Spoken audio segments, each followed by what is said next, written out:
what we would like to do is to get people who haven't got seats to move into the lawn area where it's roped off, because it's going to make voting for us much easier. Those people on the side, if you stop there, I've been advised that your votes won't be counted. So it's in your benefit to move into the lawn area to the roped off sections. And we'd ask that all aisles in the lawn area be left free. So people on the sides, if you could move into the lawn area or come down into the seating area, please.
People coming on the right-hand side of the chair in the bowl area, there is plenty of room, standing room, sitting room on the floor at the left of the chair.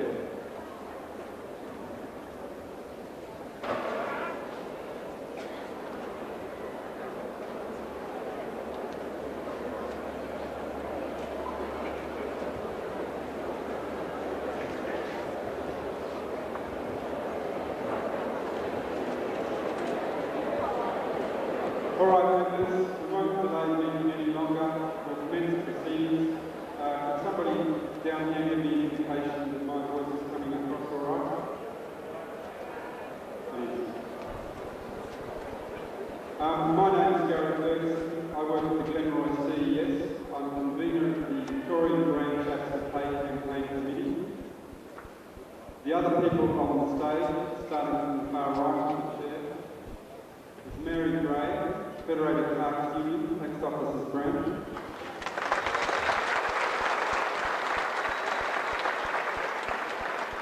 Shane O'Connell from the same union.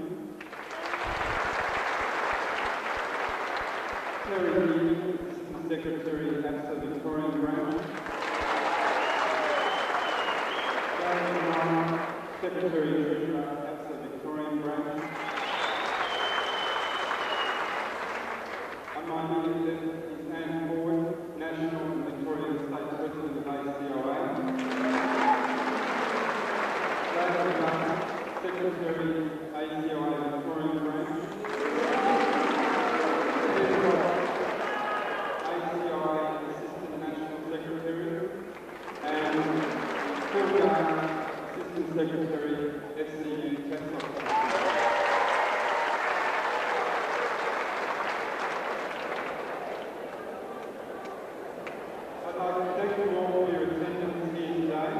Most important meeting. Of great significance is the attendance of members from Geelong, Ballarat, Bendigo and Dandenong, and we'd like to extend them.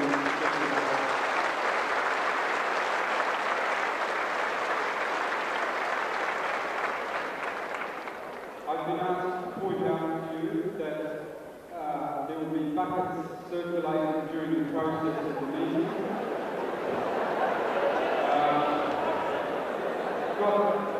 The buckets will be circulated for the purpose of donations, and as this is a pay week for most public servants, we would encourage you to contribute as much as possible to the strike fund, considering that there has been extensive stand downs in some revenue collected departments.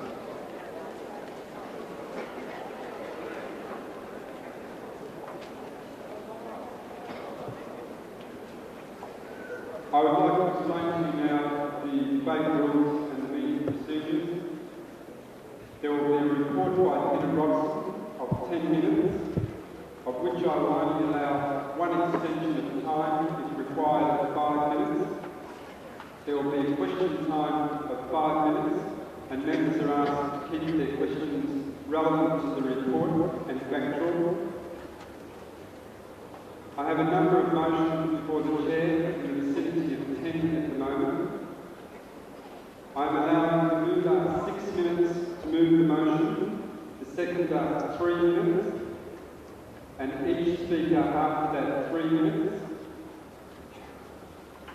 I will allow 2 speakers for, 2 against alternatively, and the right to reply will be 3 minutes. I'd ask you to adhere to the time restraints that I've placed on the speaking arrangement, as this will make the meeting proceed in a more expeditious manner and will allow maximum participation from you in the rank and file. When you address the meeting, it's important that you state clearly your name, the department and the union you belong to, and which way that you are speaking, if you're speaking for or against the motion. There are microphones strategically placed in the centre aisles at the right of the chair and the left of the chair. If you wish to speak, I would suggest that you stand in the aisles so that I can recognise you and make that announcement before you speak. There will be no amendments to the national motion put to you today.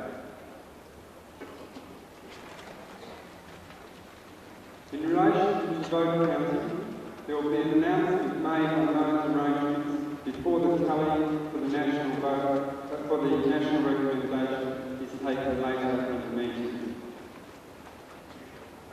Now, I have a procedural motion before the Chair, which I'm going to deal with first, and that is that this meeting does not close until all business before the Chair is dealt with, and it's been moved to the National Taxation, second Terry Spencer from Telephone. Before I put the motion to you, I'll point out that if you vote for the motion, that you are bound to stop at the meeting until all the business before the Chair is dealt with. So I would ask you to recognise that when you are voting.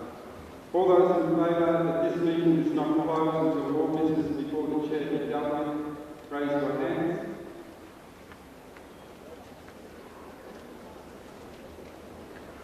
All those against? The motion is carried.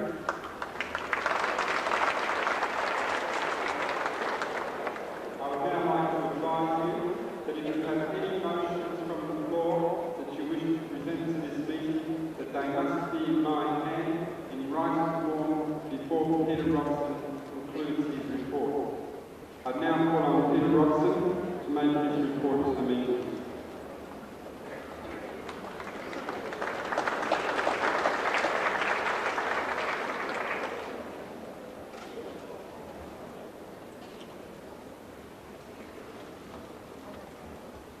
Thank you, Chair. I'd just like to first especially test that the people at the back of the meeting can hear what I'm saying.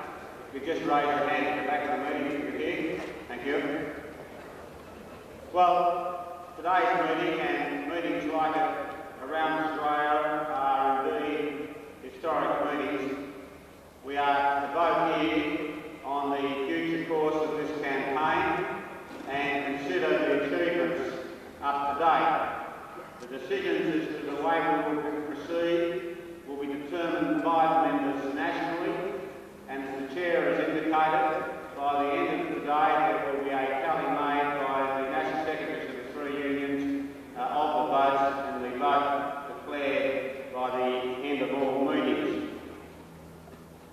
I want to firstly reflect with you and clearly establish where we were on January the 10th when the legal decision came down. We had a full bench decision against us, and there is no right of appeal to a full bench decision. We were up against a brick wall, and it was hard to see any cracks that were going to open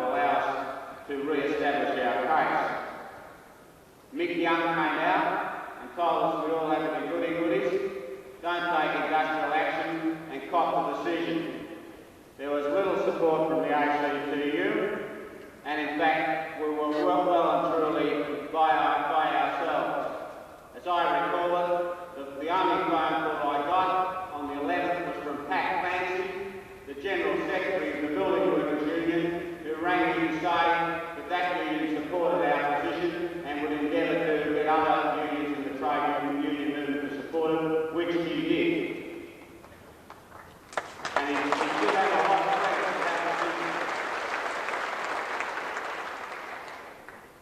There is no doubt the campaign that we have run, the action of the members in all departments, and in particular in Customs, Tax, Telecom Australia Post, has had tremendous impact, and in my experience it has been the campaign that has had most impact on our employers.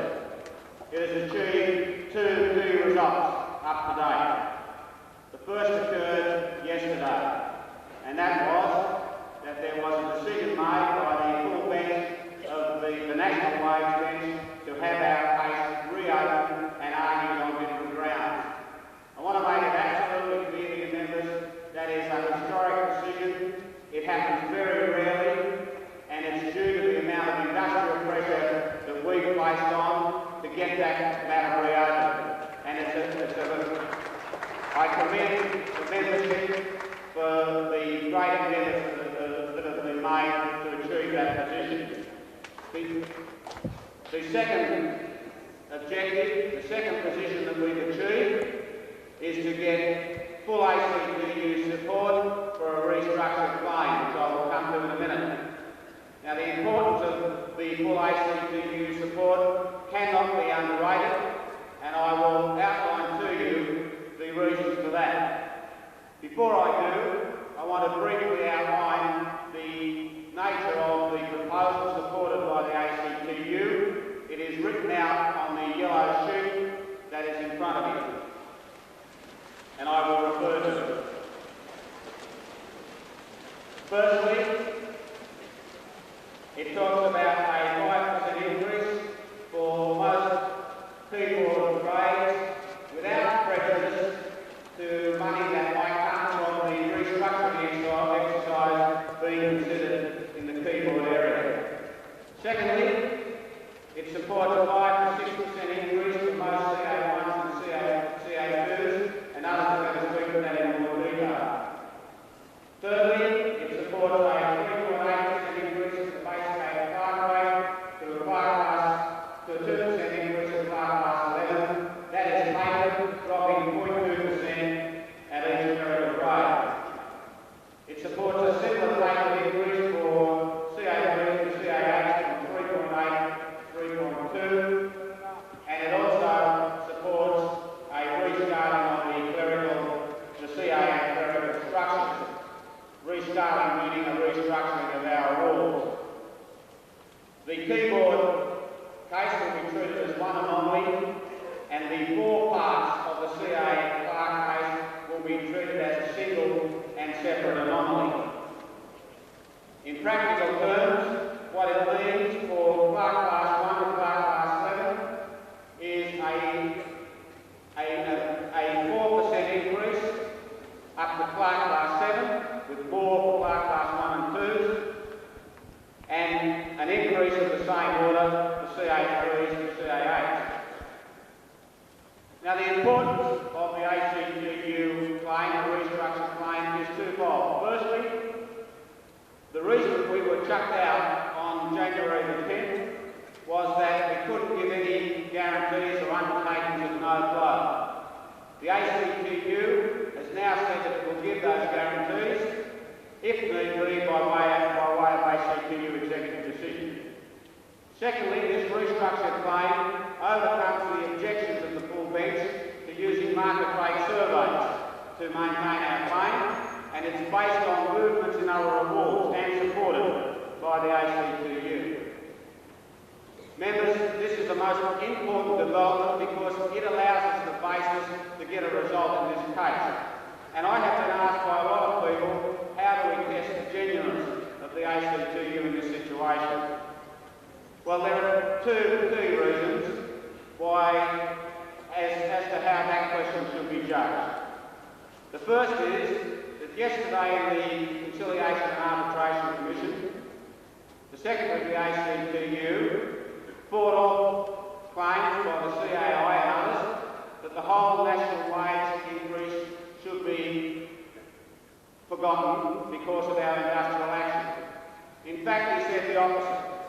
he said that our claim was a just claim, it should be treated on its merits, and there should be a reopening by another full bench.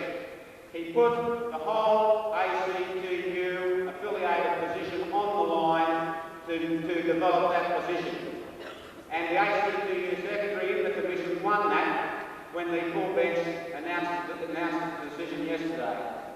The second point is that in respect of the ACTU procedures, up to date, they have met every point. Firstly, they said that they will get commitments from unions on no blow, and they have done that. Secondly, they said that they would have our case reopened, and that has occurred. And thirdly, they said that the Secretary of the ACTU said he would get support from other officers in the ACTU for the position, and that has occurred. So up to date, what the ACTU has said to us has been delivered, and when you judge as to whether or not we want to proceed along the basis of the proposition in front of you, you should judge the credibility of the ACTU on the actions they have taken so far. Delegates leaders around Australia considered this ACTU position, and with the exception of Victoria and Western Australia, the delegates in other states overwhelmingly endorsed the ACTU position. Now, members, in concluding today, I want to focus on the decision that you've got to make. You've got to make it with a clear head, and you've got to make it in the terms of the political and industrial situation in which we find ourselves. I strongly urge you to support the recommendation of the National Work Unions Committee for the following reasons. Firstly, to have our case reopened as a result of the industrial action that's been implied is a historic decision, and it must be seen in terms of a victory.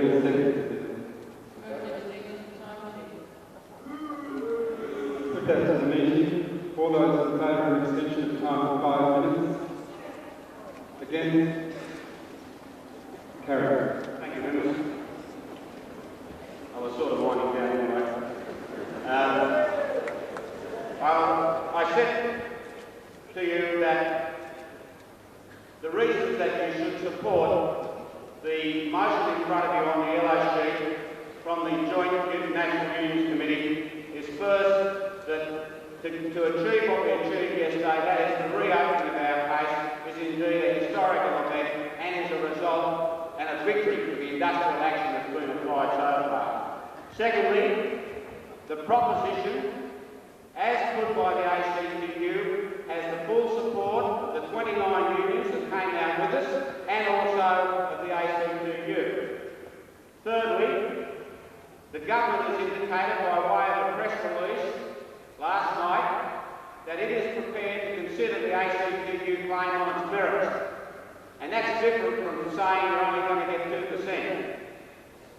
And fourthly, it's the view of the ACTU Secretary who has put the ACTU's credibility on the line that the ACTU will get a result as outlined in the restructured claim.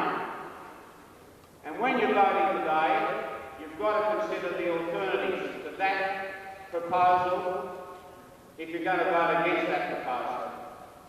As I understand it, those people who will be supporting other avenues are supporting either a maintenance of the 8.3% claim or a negotiated settlement outside the Commission, and we get that by way of continued industrial action. Now that's the decision that's in front of you. On the one hand, you build on the victories that have been achieved so far, and you allow the case to be reheard, or two, you adopt the position of continuing the industrial action, going for an 8.3% claim or a negotiated settlement outside the Commission. If you take the second alternative, I would see that these are the consequences.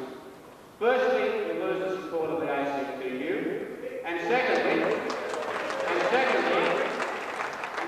and most importantly, because I happen to be the national official that negotiated and organised the support of the other 29 unions, it's my view you lose support of the other 29 unions as well, and we will be completely isolated.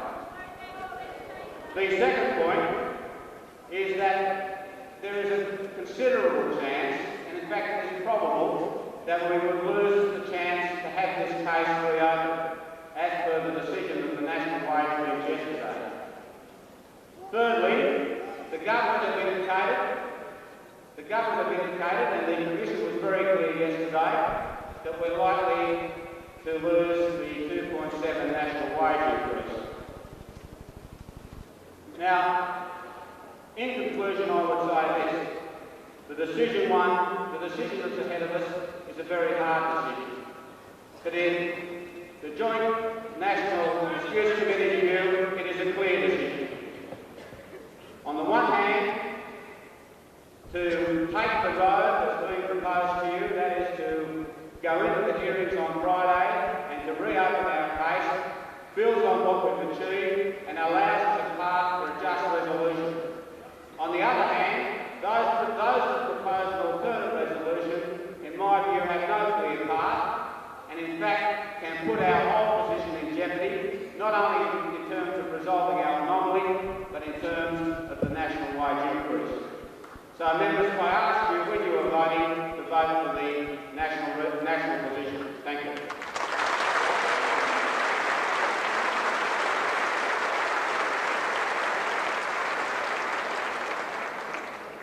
Thank you, Peter. Before we commence questions, I'd like to advise you that the Chair will now accept no more motions. I have 7 motions before the Chair, and they will be dealt with today. Now, I'll ask if there are any members that have any questions on the report to keep the questions pertinent to the report.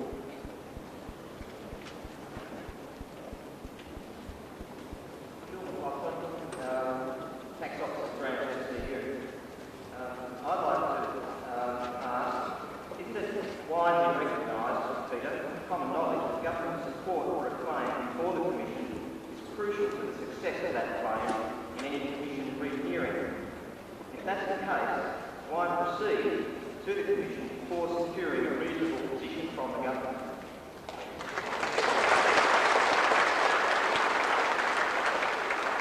Well, I think that is a very important point that we have to consider.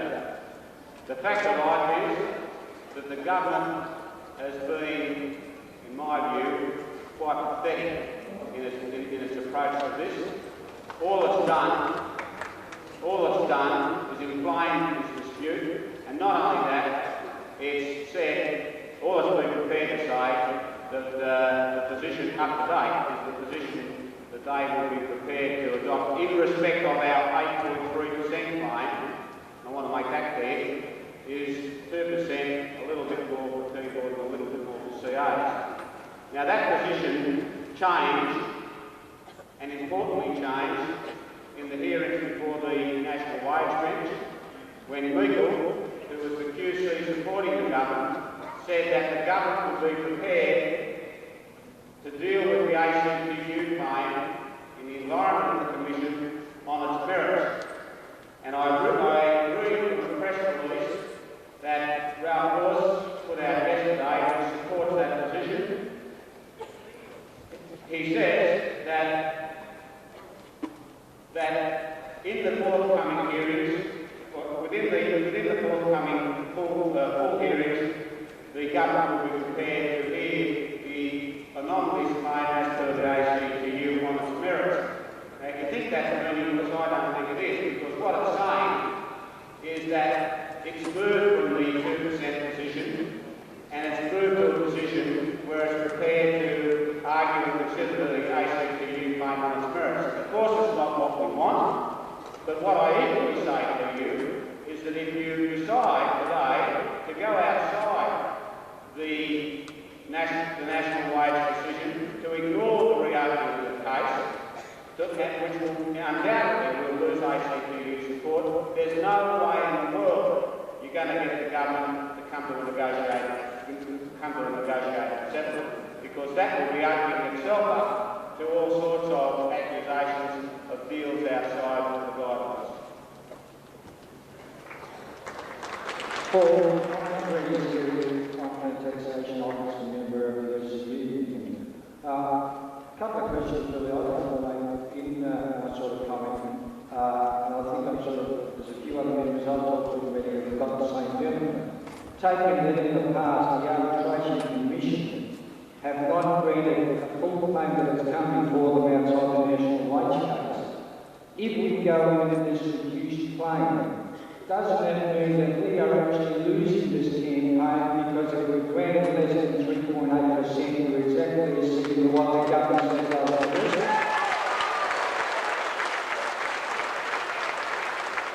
Secondly, if that occurs, Sorry, just hold on. Just move away from Michael, but your voice is distorted. did you get that question? No, well, my question was that if we go into the arbitration commission based on the 3.8 claim, and remembering that the arbitration commission in the past has not granted a full claim put before them, which means we must be getting less, and therefore we're seeking to an amount similar to what the government has granted us. Isn't that defeating our purpose in the first place, and therefore losing what we have fought for all this time, and what our members have been stood down for? And therefore, it's the government that sits there laughing and not us as members of the government.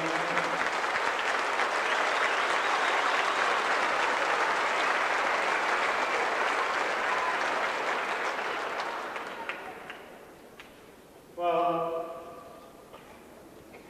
I understand the position you're putting, and let's examine it in this fashion.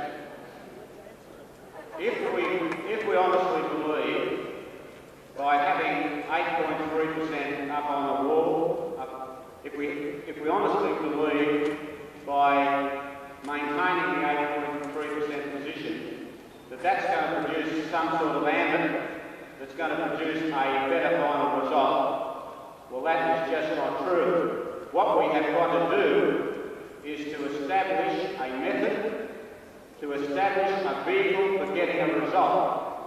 And it's my view that the first time that we saw anything like this campaign was 2 weeks ago when it appeared that we had a vehicle.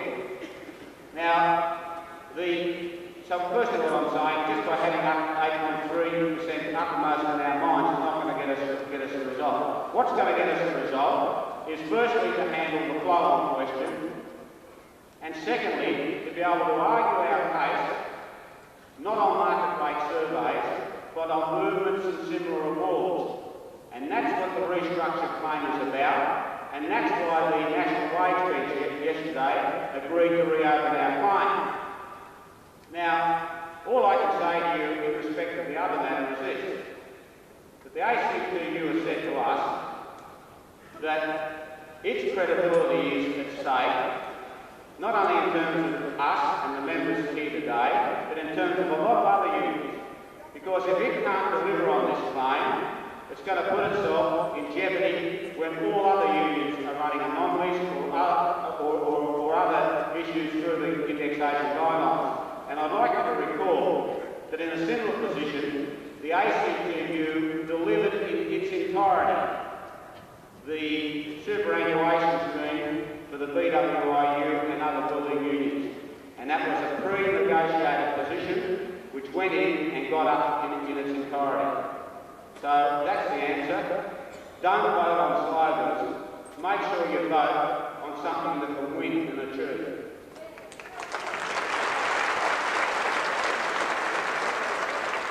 This will be the last question. Nathan Young, Taxation Office Australia. I have another part of my question. You mentioned that the ACT proposed to overcome the Arbitration Commission's objection. You don't seem to have addressed that problem of the relative position not having been established. And that was, as I understood it, the main reason why the Arbitration Commission rejected our initial claims. Now, the second part, if we drop our bans now you made a claim that the other unions will abandon us today and tomorrow. What basis is that claim made on? Any of these other unions don't leave us alone. Now, thirdly, you've given us a statement saying that our industrial actions have to date led there were all these rugby developments, the ACTU supporting us, terrific, the government even saying they're willing to move to 2%. Now, if our industrial actions were to continue and even get stronger, and you well know that they can, what effect would this have on forcing the government?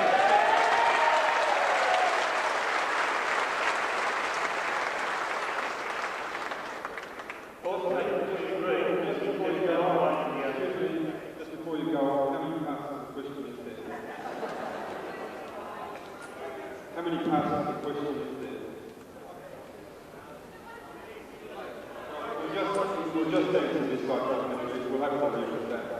Because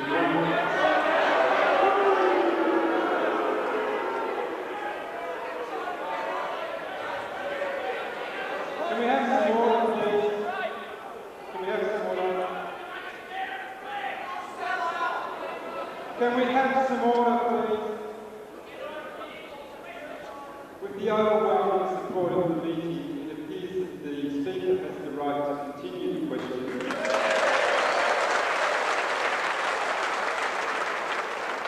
And I'll rule that way.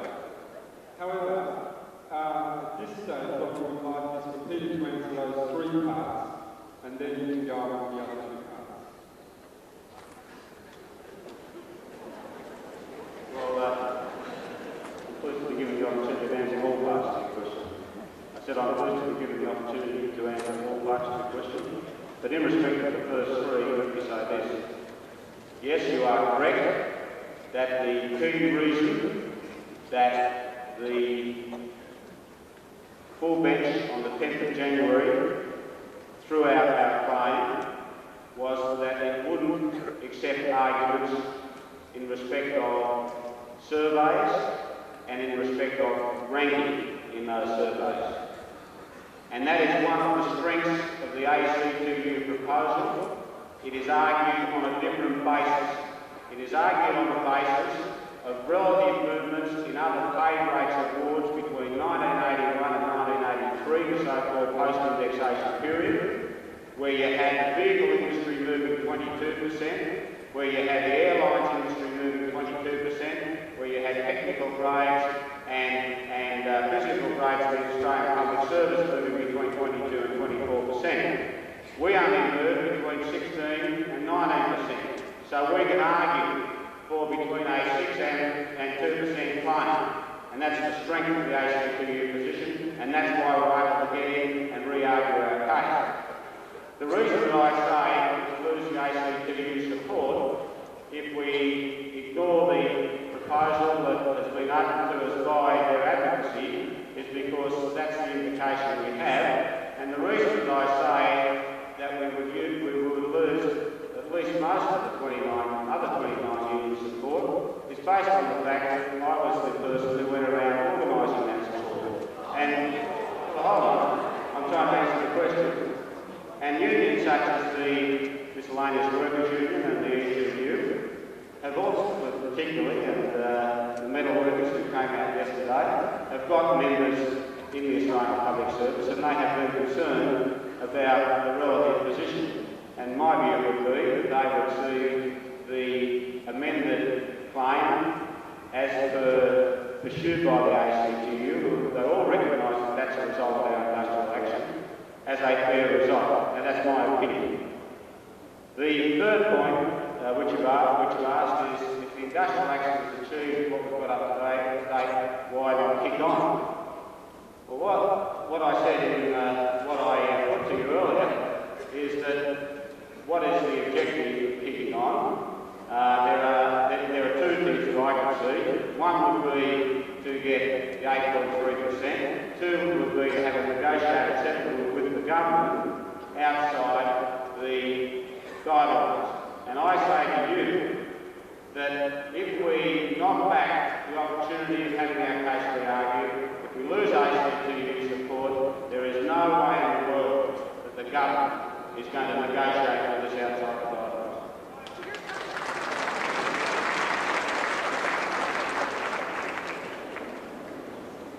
What you said, your answer to my third question actually leads me up to the floor to a certain extent. I was going to say, we agreed to retest our claim in the Arbitration Commission.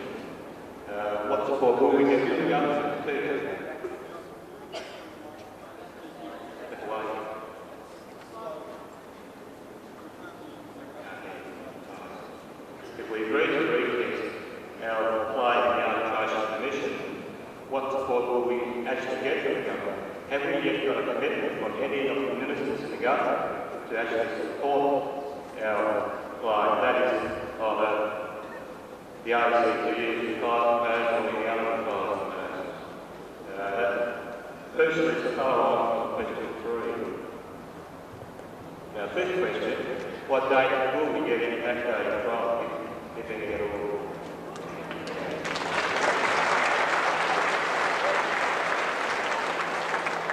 Well, in respect of the fourth question, which is to what sort of guarantees we got of government support, I made that fairly clear in my report, but I will restate it, that the government's position in respect of our 8.3% claim has always been 2%, and just recently they said a little bit more and a little bit more. Their position as of last night, as it was stated in the arbitration hearings, is that they're prepared to consider the ACTU proposal on its merits. And in my view, that is a significant change. It's not what we want, but it's all we're going to get, and there's no way, as I said before, you're going to get anything outside the guidelines or outside the permission from the government if the meeting decides to reject the proposition. On the question of the date of effect, that proposition, it's my understanding that if the meetings today around Australia decide to lift bans, that matter will be argued next Monday in front of the Commission with a view to having a date set next Monday. Our position has always been the last April date. The government's offered December 12 in the hearings last year, and all those issues will be canvassed. I can't give you any guarantee of the outcome.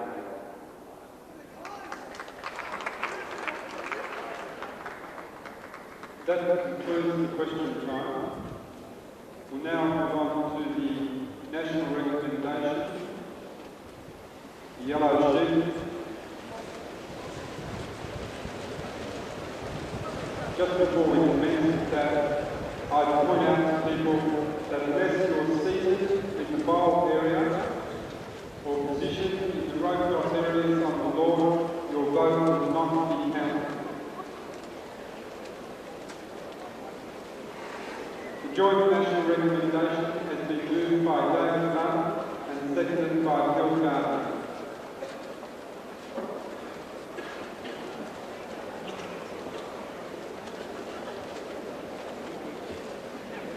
Thanks, Chair. Thanks, members. Most of what I've got written down to say has been covered in the last series of questions and answers. If I've got 6 months and 6 weeks or 6 minutes to say, I've probably got plenty of time. This is a hard choice. In this union, in our unions, this is a hard choice. The decision in the Arbitration Commission yesterday to allow our case to be relisted in any other union would be hailed as a major victory. It has been noted in other unions that we have achieved a major victory. They've been ringing us up and saying, you must be feeling good. And I've been saying no, because it's going to be hard to persuade members to cease action tomorrow. It's a hard choice. It's a hard choice in Victoria, because at this moment in the campaign, we feel full of strength and full of certainty that we can go on. Because that's the fact, and because I'm sick and tired of being booed, I want to lay out straight the choice before you, and I'm not going to attempt flights of rhetoric as I do. The situation, as Peter said, is that when we met here last, we had nothing. We'd been thrown out on a ear, and what we were looking for was a way to get money. And that's what the Arbitration Commission decision yesterday opened up. Thus far we're agreed. The basic choice we make today is whether, by fighting on, we can get more. Right? That's the question that's in front of us. There are two legs to answering that question. Can we fight on? It's the first one. In Victoria, as I've said, we know the answer is yes. The results of delegates' meetings in other states must raise in all of our minds the question of whether the campaign can continue as strongly as it has nationally. But let's hear today say, in Victoria, yes, we can fight on. The second link then to the question is, what could we gain by fighting on? We're not talking about what might or ought or should or what we'd like to happen. We're talking about what in reality can be gained by fighting on now. The question then is, what sort of things would we set as objectives to fight on? 8.3%. The APSA Pay Committee, which is one of the most militant groupings in this meeting, having their motion before you today, acknowledge that 8.3 is not a viable and realistic objective. I don't believe that there are people in this meeting who believe in the environment that we're now operating in a situation where 8.3 has been turned out totally, that we can get 8.3. So what objectives might we realistically attain before long? 10.3. We believe that we can persuade the government in negotiations outside the Commission to agree with some amount that we might take for ratification.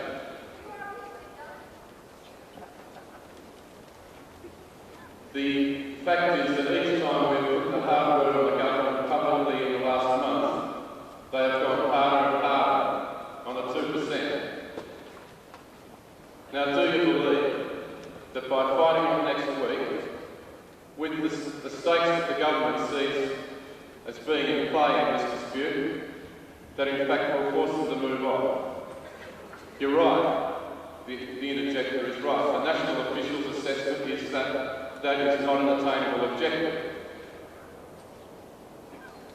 Perhaps we could seek some vaguer assurances from the government that they might, or perhaps they consider supporting the ACQ position once it got into court.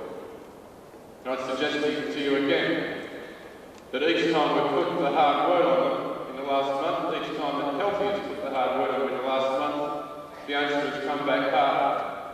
2%, and a bit more for CAs and a bit more for people. We do not, in fact, advance in real life our chances of getting a decent decision out of the Commission by persisting on making the government say no. And finally, perhaps you might like to find out so that we get some private wink or nod. And I wasn't looking forward to this mass meeting, I dread the one next week, or in a month's time where we come back and say there's been no private wink or nod, or where we come back and say, well, there may have been, but we can't tell you. What we need is something up front and concrete and in our hand. That's what we set out to get at the last meeting here. And what we have got, like it or not, none of us like it, all that we have got is now the mechanism by which the claimant can be examined on its merits. The Chair's told me I've got 30 seconds, I've got another 2 minutes if there's anyone prepared to give it. The move and second is an extension of time. I'll allow an extension of time for 2 minutes. All those in favour? Against? It's carried. Thank you, members. On the basis of that assessment, are there attainable objectives by fighting on? Once the national officials have made the assessment that there is not tangible, realistic objectives that could be gained by fighting on, then the officials' responsibility is to say, although we know, particularly in Victoria, that we've got the strength, although we know that we can fight on, although we know that the campaign is of an unprecedented impact, we cannot responsibly say, fight on, We cannot responsibly say to the people being stood down. We cannot responsibly say to the people who, for instance, in customs are waging an extremely difficult work to rule campaign of avoiding stand down. We cannot say to you, and to those people in particular, fight on when in our assessment, they and you, all of us, will not gain by doing so. That is the basis of the recommendation today. It is a hard assessment, it is a concrete assessment, and it deals with reality, as I said, rather than what might or should or ought to happen. Finally, I want to make this point about the recommendation. It does not respond, it is not a response to threat. It is not a response to the threat that previous national wage case decisions are removed from us. It is not a response to the threat that the present national wage case decision may be denied to us. The decision made by national officials and before you, fairly and squarely today, is this. Can we gain by fighting on? Forget the threats. Can we gain by fighting on? If not, hard, unpleasant and dislikable as it is, cease and let the case go into the Commission, acknowledging, and let's not, whatever we decide and whatever we think about where we are, let us not deny that we have achieved a victory, that we have won what we did not have and what we most importantly did not have when we last met. We have won the course back into the Commission, and there is not a person here today who believes that we can get money outside of the Commission. We all knew last time that we were going to end up back in there. What we needed was a way to get back in there, and the people who are interjecting and pretending that there is a way outside of that are living in the wildest of cloud cuckoo land.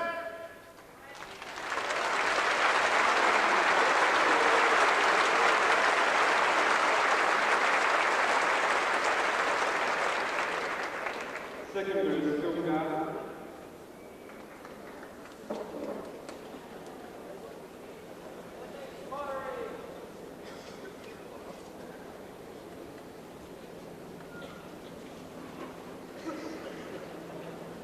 Members, just before I start talking about that, I'll say that the buckets that are being handed around at the moment are being handed around by stand-down, most of them. So if you haven't done it already, do so please, because they're already out of pocket, irrespective of the decision made today.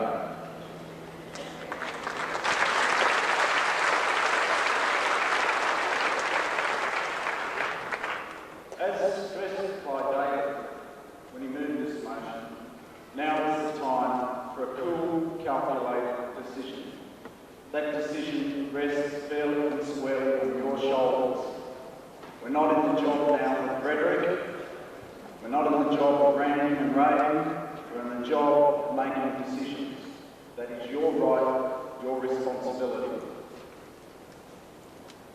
When we talk about the claims, the various options being put before you in the report and by what David has said, what I want to tell you about is the dollars and cents of the ACTU proposal. What does it mean? Let's get away from some of these nebulous figures and see if we can't zone in and talk about what this proposal is. On that yellow sheet, the second point lists the various increases sought. Firstly, there is an increase of 5% sought for keyboard grades. As we said in the report, this has been and will continue to be a separate case, specifically to not allow the Arbitration Commission to tie keyboard operators to the rest of us and thereby giving you a lower increase than you deserve. In addition to that particular claim of 5%, you're all aware that there is or the keyboard members are aware of, I hope, there is a restructuring in the keyboard already underway. Now, APSA and FCU and I believe ACOA have already met the Public Service Board and initial positions have been put to us. Negotiations are underway on that. That is a separate thing, but again, it will probably help in terms of dollars. let's talk about the clerks. The increase for clerks is a tapered increase of 3.8% to 2%, 3.8 at class 1 level, 2% at class 11 level. In addition to that, there is a structural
when their anomalies case hasn't even been heard before the Commission?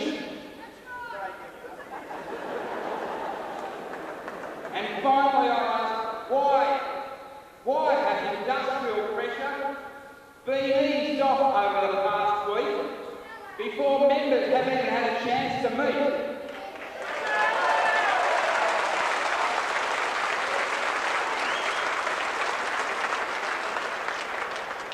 You should vote against the Joint National Disputes Committee recommendation if you answered no to a majority of those questions. And if you believe that the industrial pressure, continued industrial pressure, will bring about a changed attitude from our employers and the government. In saying that, I foreshadow the APSA recommended motion on the pink sheet, which will be put before this meeting should there be a rejection of the national recommendation. You should vote against the Joint National Disputes Committee recommendation on the clear understanding that the ACTU may withdraw their support from our claim, that the government will take up stronger action against us, and that members in Victoria, as they have been in the past, may be isolated by their colleagues in other states because of lack of support. I can't underestimate the pressure that will be applied, but if members have the guts and the stamina to keep fighting, then there is hope. There's a big, long, dark tunnel that we've been going down for the past month. Someone's flickered on the light in terms of some promises that the ACTU will deliver, some promises that the ACTU proposal is the bottom line, and it will be what the Commission, with a reconstituted bench, will pick up. Now, that's a fairly shaky guarantee. We might be back to where the government's been saying, and that's 2%, and a little bit more, and a little bit more as an end result. And keeping in mind the Commission said, if you go back before that Commission, you must accept their decision. Time is concluded. Second, all those in favour? Against? Carried.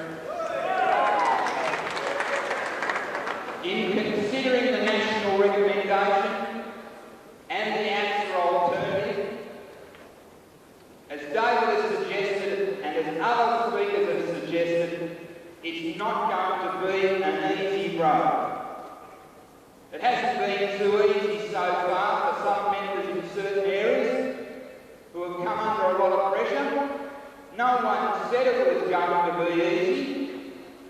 And as someone suggested at a previous meeting, this is perhaps the shortest long campaign I've ever seen. But how do we know? What do we know that we will get from the government, from our employers, which might be closer to our original claim?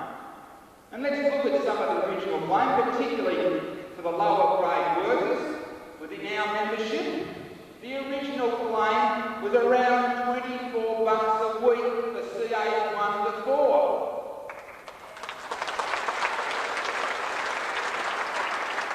Now there might have been a bit of benefit built into that. You might have picked up 15 or 16 or whatever. But I don't know about 9 or 10 being close to 24. This will be an historic decision, an historic position for all union members, because the guidelines say this will establish an equitable base. This is where you start from for all future national wage case increases, and this is where you start from for any future movement. Now, if we lock ourselves into a position, we will be there, I would suggest to you, for another 5 years at least. We broke out of that position that we had back in 1981. And how did we do it? We did it because we had the government by the throat, we had negotiations in private, we trotted up the arbitration commission, and we got 10 to 12%. Let's not forget the history. And let's not forget our own history over the past 15 months or longer. As I said, we might find ourselves isolated from other states. That's because what I've said in the past continues to be the situation. Victorian members have had the guts, they've had the fight, they've said they've had a go, and we'll drag the others along with us. And see, let them look at their own constitution and see whether they've got some fighting as well. Now, I don't think now is the time.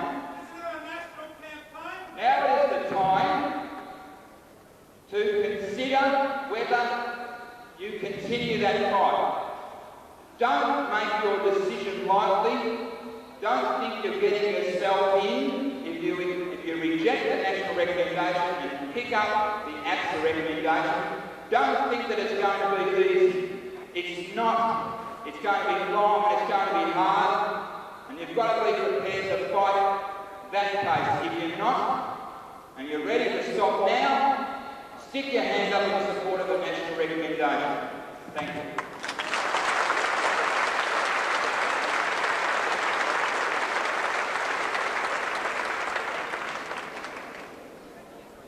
Mary Gray.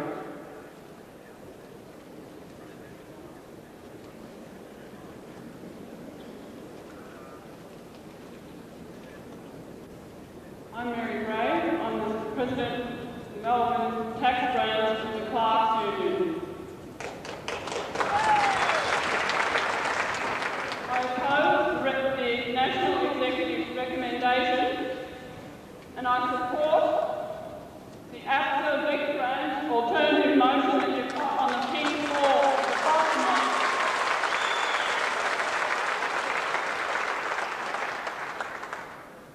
We are in a crucial position in this dispute, and it's necessary to make a decision here and now about what we're prepared to accept, not defer the decision or leave it to somebody else. At the meeting on Wednesday, the 16th of January, a motion was passed which unfortunately didn't include the word they want 3% pay claim. It said satisfactory settlement. I don't think that any member here thought that a reversal of 8.3 was a satisfactory settlement.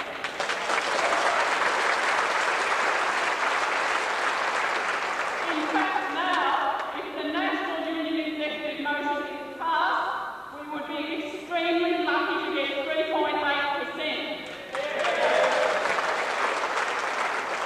The motion by the National Executive on the 16th of January deplored the actions of the government in their minimal and conditional support of the union's claim, and that's exactly what's the same now. Nothing has changed. If we lift bans, we'll be in exactly the same position as the FCU was in December. We went to a full bench and we got nothing. Nothing has changed. The government only supports 2%. We might not get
number of places.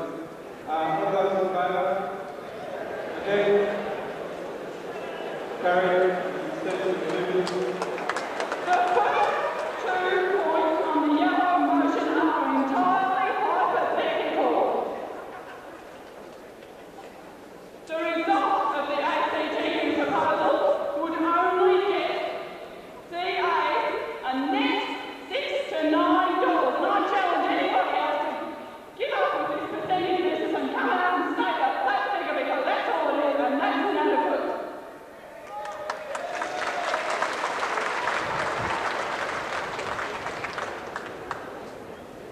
There's been a lot said in terms of environment, situation and reality. Well, I reckon there's words we could do without for a while. I reckon the reality, the industrial and political realities of our national union members is a lot different to the ordinary union members. Think about that. And I would also like to put it to you that this is, do not be rushed into this. Think of this. Put a lot of consideration into it. It's not all or nothing. We don't have to go back to the commission now. The judge in the arbitration commission has decided that the case can be reopened. That does not mean that we have to go straight back in there. It does not mean that. Don't be rushed into that.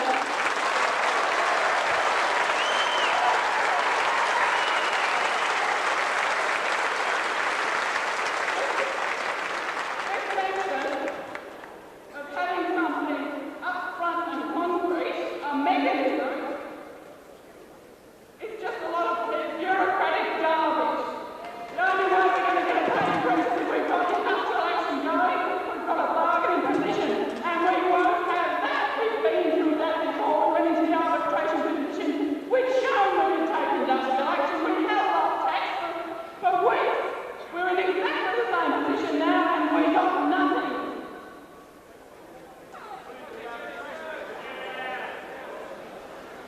There's also been a little bit said about responsible union officials. Well, I reckon I'm a responsible union official, and I can't tell anyone to go in there and take the chance of getting nothing, because I don't reckon we'll get much more than that.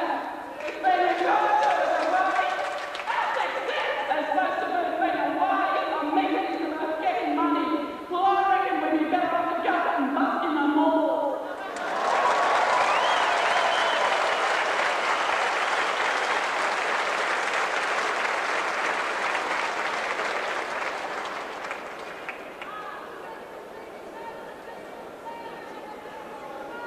I ask you to put a lot of thought into the petition now.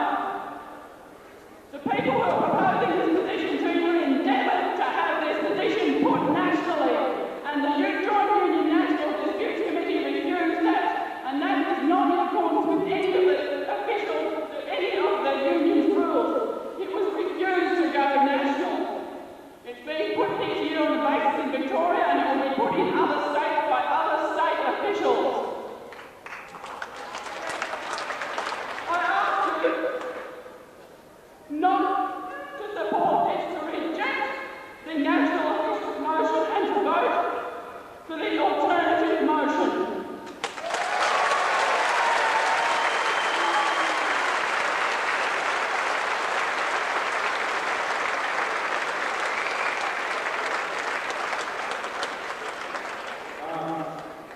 There is a speaker here, I take it to call, and we'll follow with another speaker for.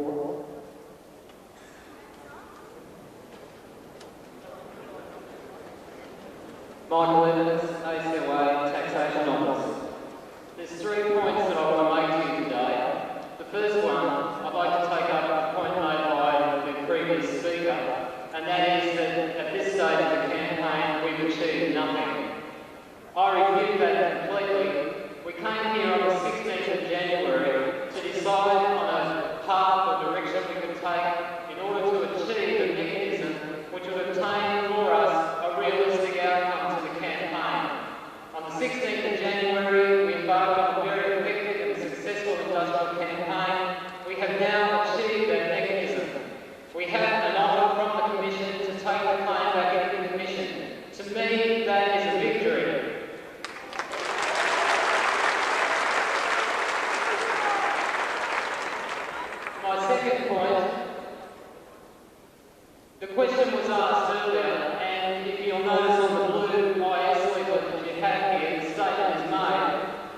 that building on the strength the three unions have generated and calling in the support of other unions, we can still win the 8.3% wage claim.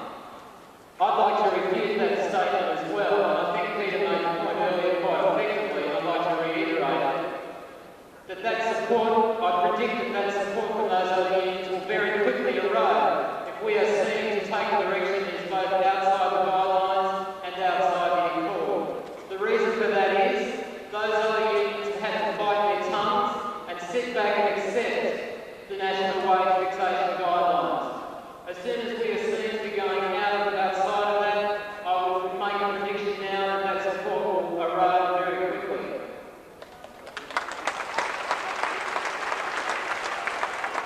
And the third and last point I'd like to make is the one that Gary and Myer raised before in his series of multiple choice questions, when he said that why has the campaign been eased off in the last week?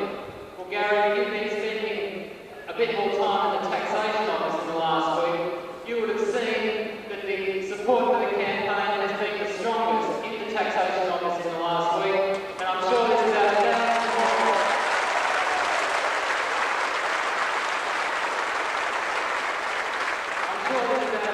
other tax office employees here who would agree with me. Finally, I urge you all to support the motion that's been put forward by the Joint Disputes Committee as being the only realistic alternative we have. We do have a clear-cut choice, but I will urge you all to support it as the only real alternative. Thank you.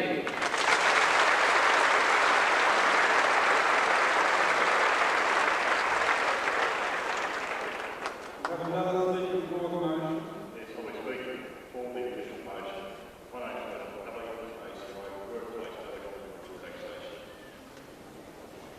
We're in a situation whereby the official decision of the Arbitration Commission does not refuse 2.7% at this point in time.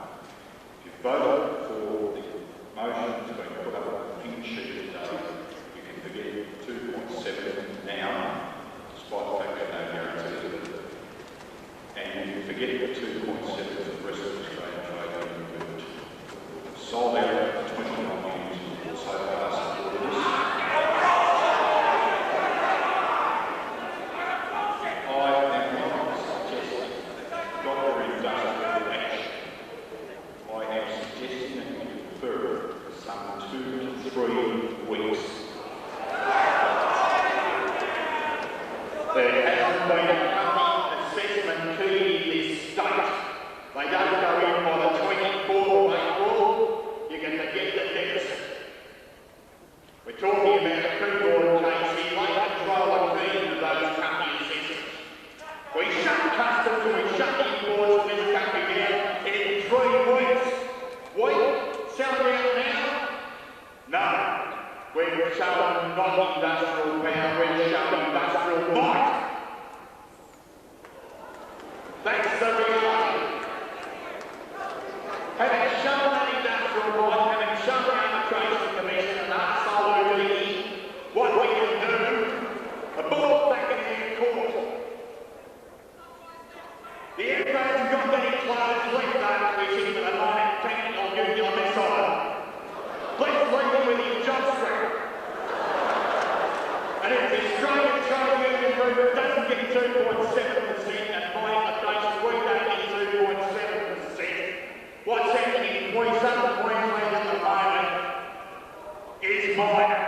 The Prince of Darkness will be extending his employment to the rest of Australia.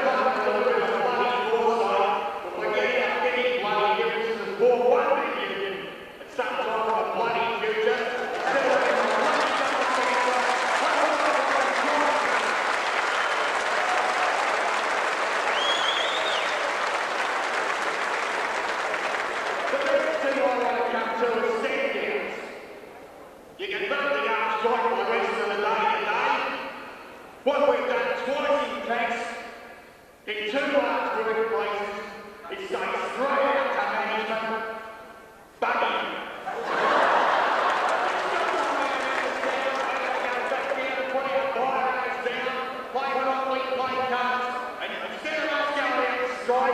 On the day you come and send us down.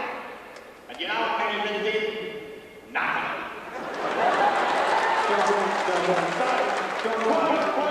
Let's try the bloody arbitration commission bullshit decision once again, and within 2 weeks' time on the same day once again, we can put the screws on in not just 2 departments, but in every federal public service bloody department.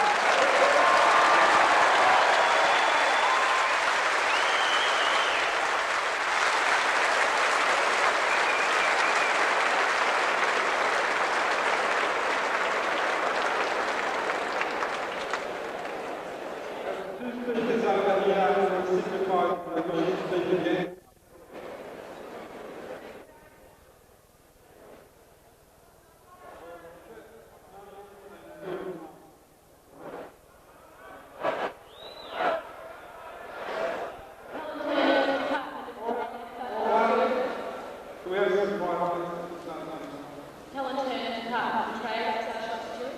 Pity I have to follow John Pelly up with that much experience in entertaining as he has. The ACTU proposal has no time been placed before the membership for us to consider the basis upon which our claim of 8.3% has been so drastically reduced. Had certain people taken a more positive approach to our claim in the initial stages, we would not be now faced with this negative proposal, which it appears is being sold to the face only. If, as this motion suggests, we cease our industrial action, we will succeed only in reinforcing the government's view that they only have to wait until public service will fold. We must surely question the wisdom of a tactic that will mean we retreat on the verge of victory. It is imperative that this motion is defeated to enable us to win a battle which we have been fighting for over a year. Remember, the food preservers got 10% to 11% or $22 a week in their hand by continuing their industrial action.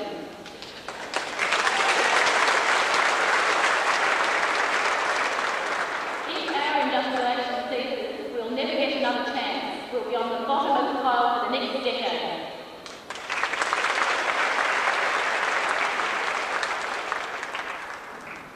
Paul Murdoch, ACA Workplace Delegate, Department of Veterans Affairs. I've got no hesitation in speaking against the official recommendation. As we've heard a lot through this dispute, we've got to be realistic, and I think opposing this national recommendation is the only realistic course of action to take. I'd like to start by just reading out 2 key paragraphs from the telex sent by Minister Willis on the 13th of February, and which, despite Peter Robinson's claim and optimism, I don't believe anything has changed whatsoever. In the telex, he stated, "At such a hearing, the government could not support the union's amended claim, the overall effect of which would be to increase public service salaries by about 4.5% overall. The government reiterates its view that an overall increase for clerical administrative staff in the region of 2% is all that is justified, with a little more clerical assistance. When the matter came back before the Commission, the government would be prepared to consider union proposals for tapering of the increase and possible measures to increase the maximum amount payable in higher classifications, but only within the context of an overall increase for clerks in the region of 2%.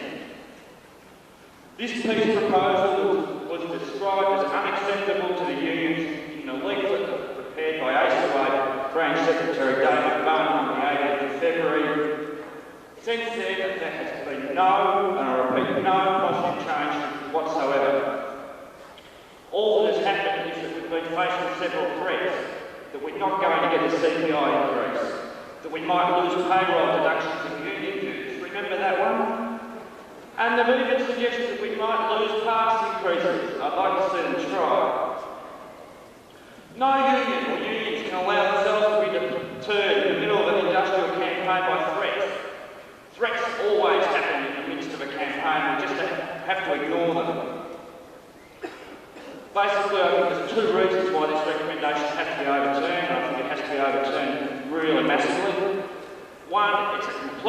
unacceptable deal that we're facing in the Commission, and even that is not guaranteed. And the second thing is that we've come too far and suffered too much for this pitiful amount.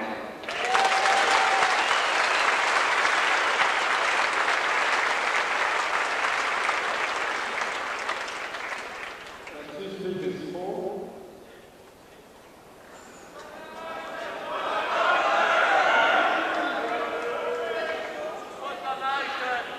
Members, I recognise another speaker for. I will let her speak and then I will put to you that we put the motion. Thank you, members. I won't take long because I'm Martinez from ACLA. There's a lot of emotion here today, and I think the most important thing that we can do is to think very coolly about the situation. I think Gary made a very interesting speech. I'd like to ask him, does he think we're going to get a rise in Victoria? Does he think that if Victoria goes all out now, that the government is going to scrap the rest of them and give us a rise? And does he think it'll be 8.3, or does he think it'll be 5 or 2 or what? I'll tell you what score I got on his little score sheet, and that was -2.7, and it was a lot of bloodletting for virtually no result. I think if you want to go all out, you don't do it now. You do it when we get nothing on Monday, but you don't do it now.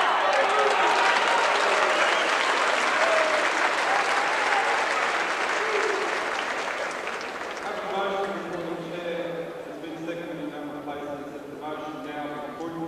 I'll put that to you. All those in favour? Again? Motion is carried. David has the right to reply. What that means, members, before you start moving on, is that we are now in a position where the Speaker who moved the motion will have the right to reply, and that what we will do is we will give him that right to reply, and then we will take a vote on the national recommendation.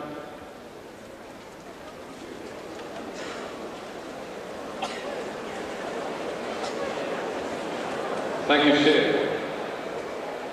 I'm closing the meeting. Look, there was a motion put to this meeting at the beginning of the meeting that we deal with all business before the chair. There are members walking off down the back. It was pointed out that that motion is binding on all members. What I would suggest is that you stop at the meeting until we have dealt with this motion.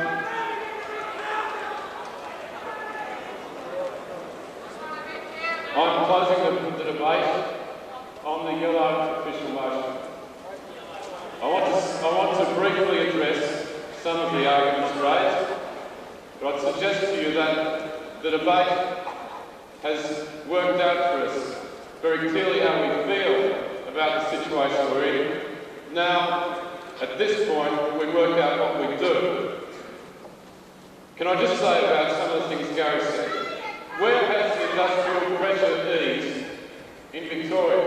Michael Evans has talked about tax. Those of you in Veterans Affairs this week, has it eased there or has it escalated? It's bloody moved and escalated there. In New South Wales, APSA has walked 200 people off the job and had stand-downs. In Victoria, APSA has walked people off the job. There has not been an easing of action this week, it is still building. And why Gary should want to disguise that, I cannot understand. Secondly, however, Chair, are you going to stop those people or am I going to address them directly?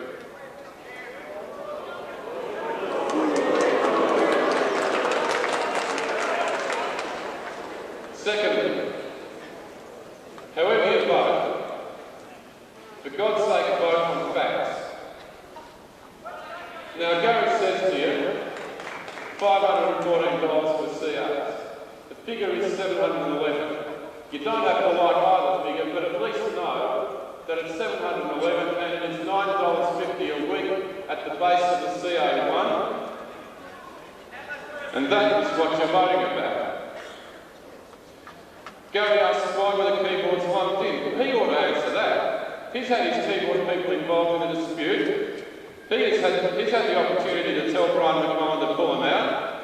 It's not for us to answer why the keyboard people lumped in. because the answer is that APSA has put them in. Finally, Gary says that the Arbitration Commission has laid it on us, and that this motion involves an acceptance of a decision coming out of arbitration. That is false. There is nothing in that yellow motion that specifies that, and there is no intention behind the yellow motion that specifies that. The speeches of John Pelly and Isabel Martinez are quite correct on that point. And the Arbitration Commission, for all its faults, wasn't so stupid yesterday as to say, sign on the dotted line. We've already signed on the dotted line. And it's true that the action we've taken in this last month has been offensive in the eyes of the Commission, in the view of the fact that we already have signed on the dotted line. Make no doubt about it. No commitments have been made, and no commitments will be given. Finally, as I said, the decision now is what do we do? What will we be doing next week? What do we do? It is not about what life ought to be like. It is not about what life should be like. It is about what we precisely do. In the light of the fact that the case can go into arbitration tomorrow for an initial hearing, in the light of the fact that the forces in the industrial arena are stacked to support us now and to move away from us if we buck, in the light of those facts, in the light of the fact that the ACTU has laid itself on the line behind the proposition in the motion, what do we do? National officials, as I said in my opening speech, have made the assessment, not liking it any more than you like it, that to fight on will gain us nothing, and to fight on will in fact risk us something. The last point I want to make is this. We choose. We're not in a situation where the campaign is crumbling. There are genuine options before us. We choose today. And what I want to say to close is that however you vote and however the national tally goes, we should take it in the light of this knowledge.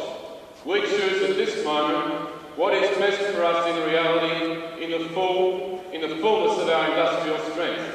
That's what gives us the ability to choose. And it's on that basis that the choice is made.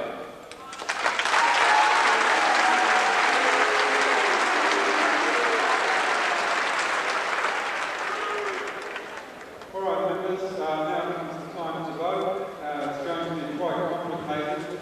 I once again point out that unless you are seated in the bowl area or located or positioned in the raw area, in the rope dock section, your vote will not be counted.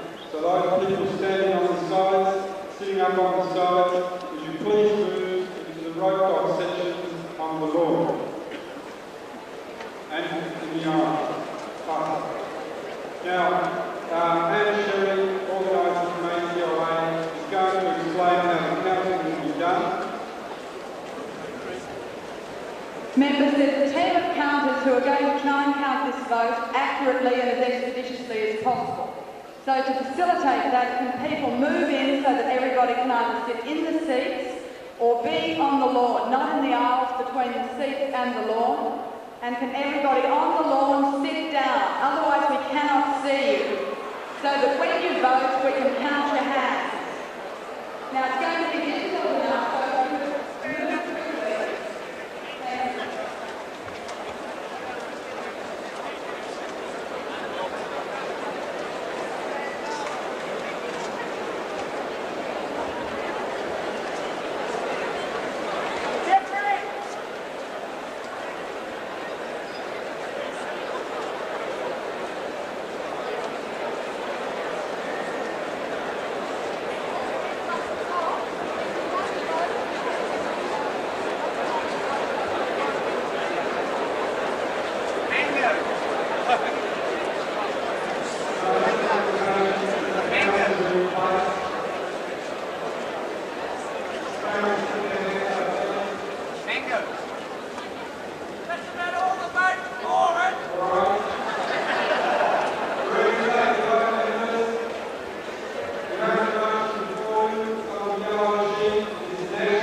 Please keep your hands up until you're told by the council in your section to put them down.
Would the councillors take note that there is a section to the right of the chair that has to be councilled?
to be picked up individually.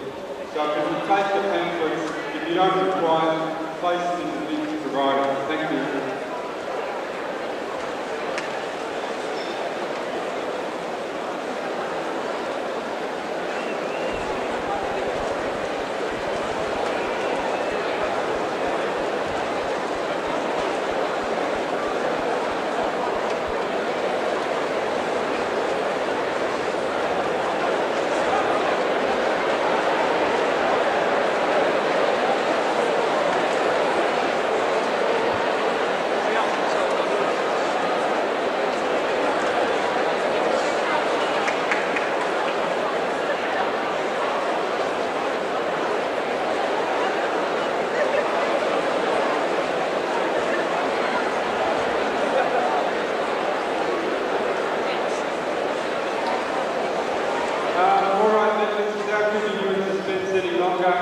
The national recommendation voting results are for 3,399, against 1,609.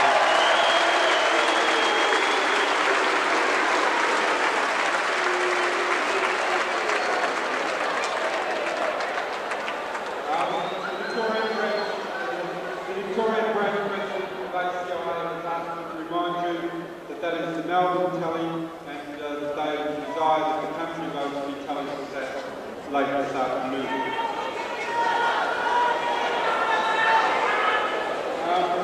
Now, in light of that, there were 7 motions before the chair. There were some motions that now conflict with the national motion that was said at this meeting. I'm not proceeding those. However, there are 2 motions before the chair which are matters that should be dealt with at this meeting. I will proceed with those. Before I do so, David, as some of you are moving on in rows, David has an announcement made concerning number of letters, so I'll give it to you that Tax stood down people to go back to taxation officers branch after the meeting to, amongst other things, pick up their pay. I'd like to ask ACOA CES delegates and other employment and industrial relations delegates if they could hang back after the meeting so we can talk about blacking any vacancies that the Queensland Government might try to lodge for electricians and linesmen in Victoria.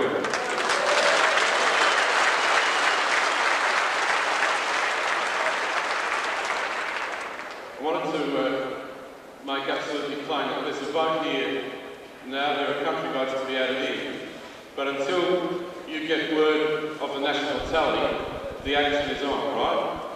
There's a national decision-making process. When you get back on the job, the bans are still on until the national decision is made and declared and communicated to you.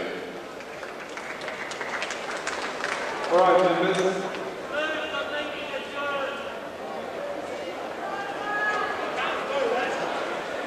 There is a procedural motion before the chair at the commencement of the meeting that we deal with all business before the chair, and I intend on proceeding in that way.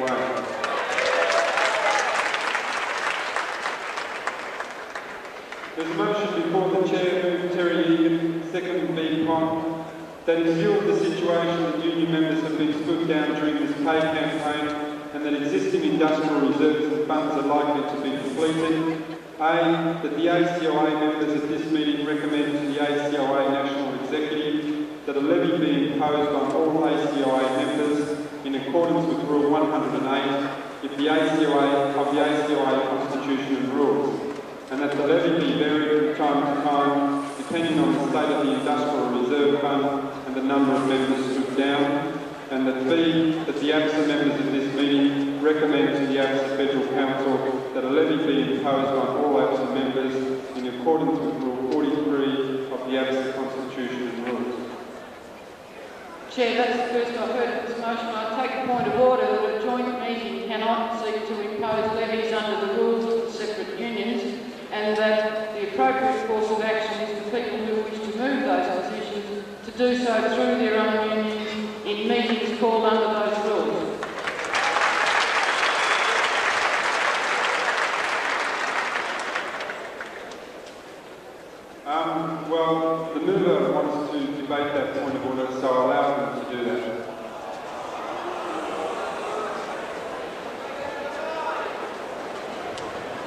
will take that point of order because of the recommendation going from this meeting that doesn't contravene with our rules, and I understand, that most of the motion might have been designed around that sort of thing. So this is a recommendation to go to the meeting of the council, doesn't contravene with our rules.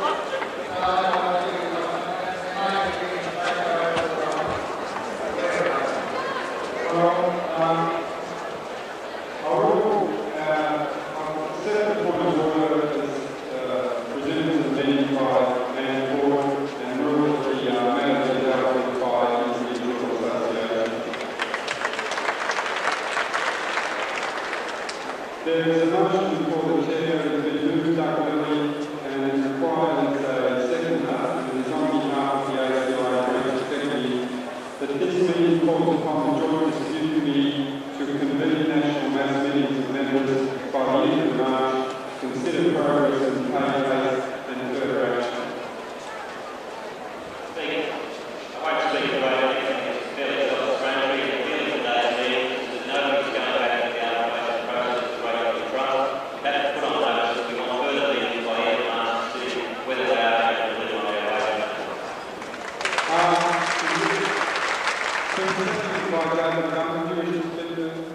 Are there any speakers against the motion?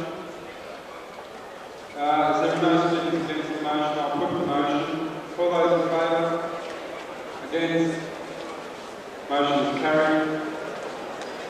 And the last motion before the chair is that this meeting expresses its lack of confidence in the management of the current pay dispute by the National Executive and Victorian Branch Executive of the ACOA. And as a result, this meeting calls for the resignation of the State and National Executives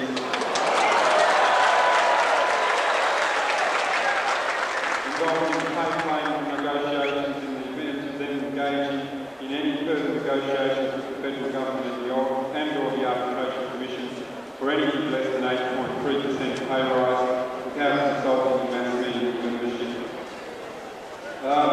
There's going to just advise you members that there will be difficulties in dealing with this as it is pertinent to ACOA only, and that as this is a joint meeting, there are members here from APSA and Federated Clerks and Tax Officers Branch, and I would suggest to move and second the most appropriate people for most appropriate forum for that to be dealt with